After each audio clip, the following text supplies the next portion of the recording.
Situ राज्य committee Himachal Pradesh की बैठक प्रदेशाध्यक्ष विजेंद्र मेहरा की अध्यक्षता में शिमला में संपन्न हुई। बैठक में निर्णय लिया गया कि मिनी व अन्य आंगनबाड़ी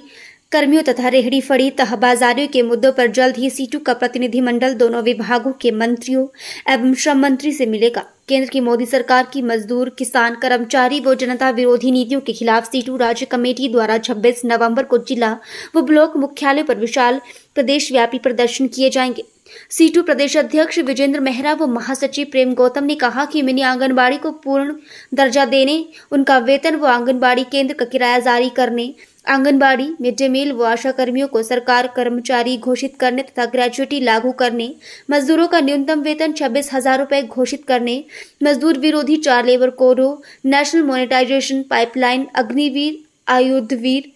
कोयलावीर व अन्य फिक्स टर्म रोजगार को रद्द करने, ईपीएफ, ईडीएलआई सुविधा की अवहेलना करने पर 70 शर्तों में कटौती करने, असंगठित मजदूरों के लिए सार्वभौमिक व्यापक सामाजिक सुरक्षा देने, ठेका मजदूरों की रोजगार सुरक्षा सुनिश्चित करने, उन्हें नियमित कर्मियों के बराबर वेतन देने, केंद्रीय व प्रदेश सरकार के बोर्ड व निगम कर्मियों की ओपीएस बहाल करने, न्यूनतम पेंशन 9,000 लागू करने, मनरेगा व निर्माण मजदूरों के श्रमिक कल्याण बोर्ड से आर्थिक लाभ व पंजीकरण सुविधा बहाल करने, एसटीपी मजदूरों के लिए शेड्यूल एम्प्लॉयमेंट घोषित करने, आउटसोर्स व अस्पताल कर्मियों के लिए नीति बनाने, औद्योगिक मजदूरों को 40% अधिक वेतन देने, तय बाजारी को उजाड़ने के खिलाफ, काम के घंटे 8 से बढ़ाकर 12 घंटे करने के खिलाफ, आईटीईएस उद्योगों को श्रम कानून से छूट देने के खिलाफ, किसानों को न्यूनतम समर्थन मूल्य देने, स्वामीनाथन कमीशन की सिफारिशों को लागू करने, शहरी क्षेत्रों में विस्तार के साथ ही मनरेगा में 600 रुपये प्रतिदिन की मजदूरी पर 200 दिन कार्य दिवस प्रदान करने, मनरेगा निर्माण तथा बीआरओ मजदूरों का श्रमिक कल्याण बोर्ड में पंजीकरण व आर्थिक लाभ बहाल करने, आउटसोर्स कर्मियों के लिए नीति बनाने, नौकरी से निकाले गए कोविड कर्मियों को बहाल करने, भारी महंगाई पर रोक लगाने, सार्वजनिक उपक्रमों के निजीकरण को रोकने, किसानों की कर्जा मुक्ति आदि मांगों को लेकर सीटू राज्य कमेटी मजदूरों व जनता में जाएगी तथा उनसे मजदूरों व मोदी सरकार की जन विरोधी नीतियों के खिलाफ आंदोलन तेज करने का आह्वान करेगी। केंद्र का जो नया सरकार आया है, मोदी नेतृत्व का नेशनल डेमोक्रेटिक अलायंस का सरकार, ये सरकार 100 दिन पूरा किया है। वो 100 दिन के अंदर वो लेबर कोड्स को जारी करने की बात कर रहे थे। हम पूरे देश में सभी केंद्रीय कार्मिक संगठन ने मिलकर उसके खिलाफ अभी सितंबर 23 को धरना प्रदर्शन किए थे। हम ये मांग रखे हैं सरकार के सामने, जब तक आप इंडियन लेबर कॉन्फ्रेंस नहीं रखते हो, वहां पे जब तक वो चर्चा नहीं होता है, तब तक इस देश की मजदूरों ने मिल के लड़ेंगे और ये लेबर कोड्स को जारी करने नहीं देंगे। क्योंकि ये हमने लेबर मिनिस्टर को भी चिट्ठी लिख दिया है। उसके साथ ही साथ अभी जो केंद्र सरकार है, ये मोदी नेतृत्व का सरकार, ये सरकार पहले 10 साल में जितने मजदूर विरोधी और किसान विरोधी नीतियों को लाया था, वो सभी के खिलाफ हम लड़ा है। और उसके साथ ही साथ ये सरकार कॉर्पोरेट्स के समर्थन में जो भी नीतियां ला रही है, वो उन नीतियों में इस बार जो बजट में श्रीमती निर्मला सीतारमन ने पेश किया है, वो एम्प्लॉयमेंट लिंक्ड इंसेंटिव के नाम पर 2 लाख करोड़ रुपया का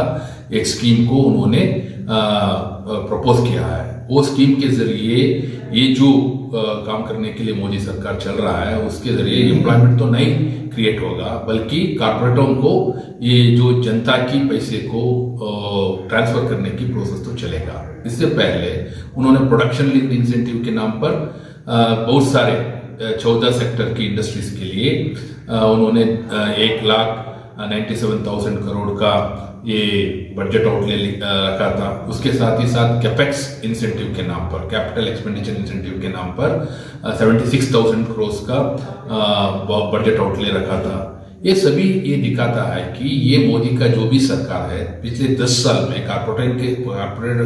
के समर्थन में सभी नीतियों को बना रहे थे। अब भी ये एम्प्लॉयमेंट लिंक्ड इंसेंटिव जो है, एम्प्लॉयमेंट नहीं क्रिएट कर रहे हैं, बगैर उसके बदले में उन्होंने कॉर्पोरेटों को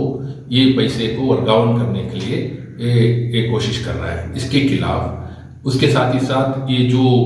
सांप्रदायिकवादी ताकतों को भी उन्होंने मदद कर रहा है, उसको प्रोत्साहन दे रहा है। इसीलिए हम ये सरकार को बोल रहे थे 10 साल में ये कॉर्पोरेट कम्युनल नेक्सस का सरकार है। आगे आने वाले दिन में भी ये कॉर्पोरेट कम्युनल नेक्सस की सरकार के खिलाफ सीटों और पूरे देश के मजदूर लड़ेंगे। अभी कल और आज हिमाचल प्रदेश की CITU की स्टेट कमेटी की मीटिंग हुआ। वो मीटिंग में आगे आने वाले दिन में स्वतंत्र आंदोलन, ये न्यूनतम वेतन के मुद्दे को लेकर, उसके साथ ठेकेदार मजदूर के मुद्दों को लेकर और असंगठित क्षेत्र के जो मजदूर हैं और हमारा स्कीम वर्कर्स का जो भी मुद्दा है, ये सभी मिला के इन मुद्दों पर आगे आने वाले दिन में हिमाचल प्रदेश में पूरे के पूरे राज्य में ये आंदोलन खड़ा करने की भी निर्णय लिया है। उसके साथ ही साथ अभी 8 तारीख को अक्टूबर, ये जो तमिलनाडु की श्रीपेरुम्बदूर में सैमसंग जो मल्टीनेशनल कंपनी है साउथ कोरिया की, वो सैमसंग कंपनी की मजदूर जो अपना यूनियन बनाया है,